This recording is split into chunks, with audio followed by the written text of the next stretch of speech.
West Ham 0, Chelsea 3, let's talk about it. What a start to the footballing weekend. What a performance from Chelsea. Going to the London Stadium and the early kickoff is something that we do not do very well. But today we went there, we came, we saw, we conquered. 3 incredible goals, an incredible performance across the pitch. And these are the things that we learned in the West Ham versus Chelsea game. Now, if you are new around here, make sure you leave a like and subscribe. If you are new around here, make sure you turn notifications off to get notified every single time we upload a video talking Chelsea. Now, we have to start off with Nicolas Jackson.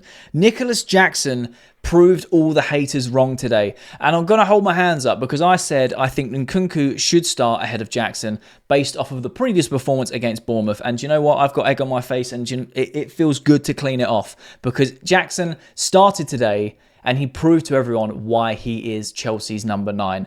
2 fantastic goals, 1 nice little nutmeg, very confidence-filled finish to try and take that on with a nice driving run. Another assist from Jadon Sancho. We'll get onto him in a second.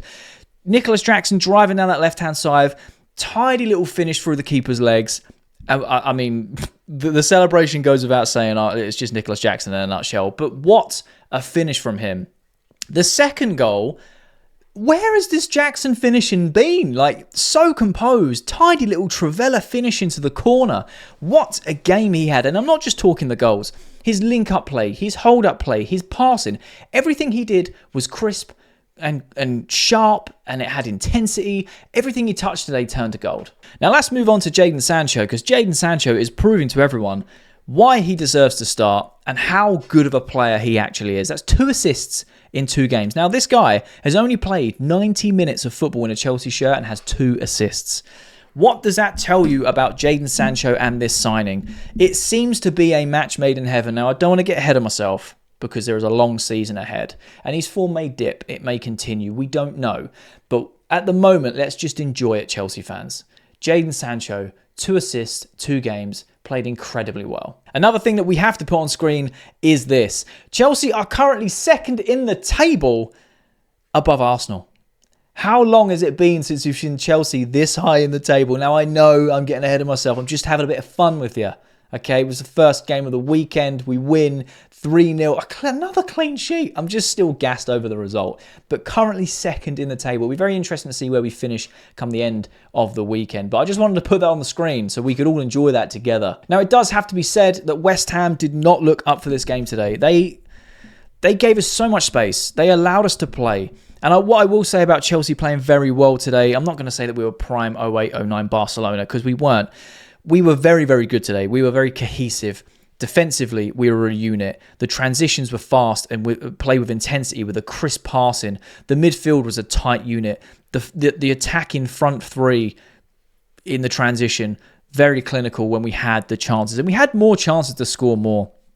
West Ham gave us so much time to play. It made us look so much better. But as a unit, I'm not taking anything away from the performance today. We performed incredibly well today. And Enzo Maresca's system, when it works like this, you can just see that he is the man for the job, and we have such a talented group of players that can play the system very, very well. Our passing was crisp. We had intensity when we played. The build-up was phenomenal. Like the build-up play for that second goal, Caicedo with a tidy little weighted pass into Jackson with that Trivela finish. You look at the build-up.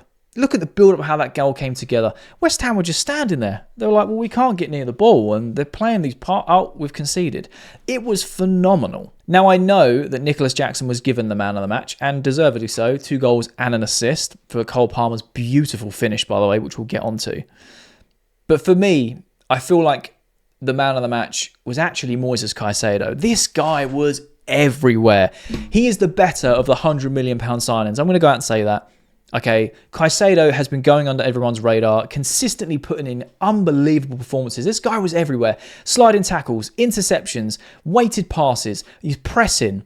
His ball recoveries, the transitions, perfect. Flawless today. I think I saw him make 1 mistake and give 1 free kick away. in 90 minutes, what is that? You know, he had a near-on perfect game. Enzo Fernandez also had a very good game today. I was live on my TikTok account doing a watch-along with people. If you want to follow me on TikTok, the link is in the description. And a lot of people were saying, oh, what are your thoughts on Enzo? What's your thoughts on Enzo? And I think Enzo Fernandez had a very good game today. His link-up play was good. His passing range was, you know, what we're more used to seeing from Enzo. In the last few games that he played, it was always like either a couple yards too long or too short, and it was quite frustrating. Today, I think he got it spot on. Another defender that I have to say had a very, very good game today was Marc Cucurella.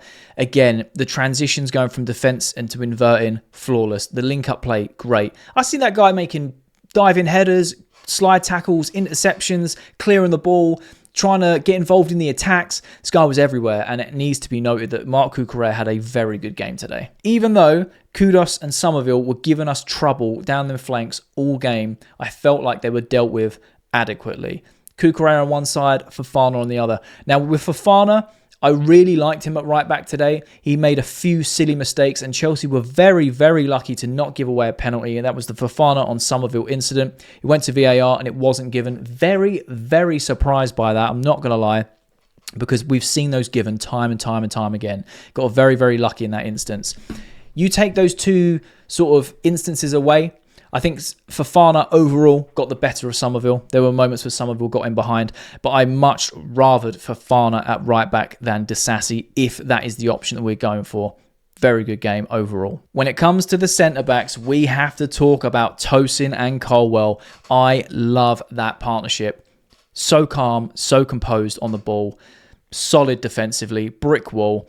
Colwill trying to break the lines with his passing. Tosin driving the ball forward, not scared to get on the ball and find those passes further forward and just driving us up from the back.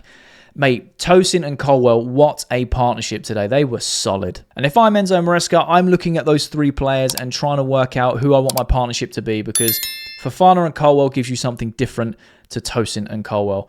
I would actually just lean towards Tosin and Colwill. I think that would be an incredible partnership. However, you have got Wesley Fofana, who is fit, and again, he has such a high ceiling. He is a great centre-back, so how are you going to incorporate him? While we have no right-back, I think it writing's on the wall. You play him right-back. I think that's what we do until we have a right-back fit. Now, it wasn't all sunshine and rainbows. I'm not going to lie. There was a lot of positives to take today.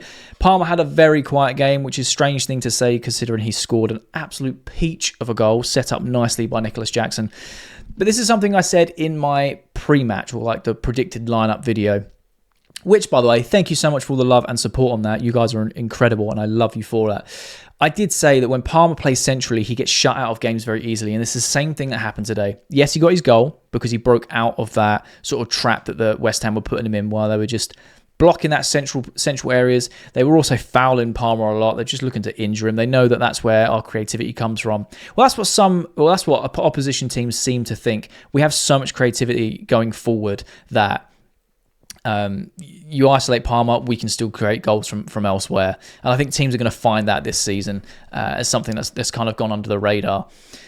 And now, he did get his goal and he had some good moments, but he was very quiet overall because he's playing that central area where it's very easy to mark him out of the game. And while we're on a hint of negative, I suppose I would talk about Noni Madueke. He had a very quiet game today. Surprised he wasn't brought off for Pedro Neto on that right-hand side, given what Enzo Maresca said in his press conference. But hey, you know, Maresca wants to manage the minutes in different ways. That's fine. He didn't play bad, Madueke, but he wasn't amazing. He found it it looked like he found it tough to get involved in the game. And when he did get the ball, nothing fell right for him. You know, it wasn't a disappointing performance, but it was a very frustrating performance of like, you're not in the game a lot. And when you are in the game, you're making the wrong decisions or the pass isn't coming off. So it's going to happen. You're not going to play perfect every game. I don't want to slander on Madueke. He's had a very good start to the season, but not his best performance in the Chelsea shirt. Going back to some positives though, Robert Sanchez deserves his praise. And you know what? I have been very public about how I dislike this guy. The last two performances have been solid. I can't fault them.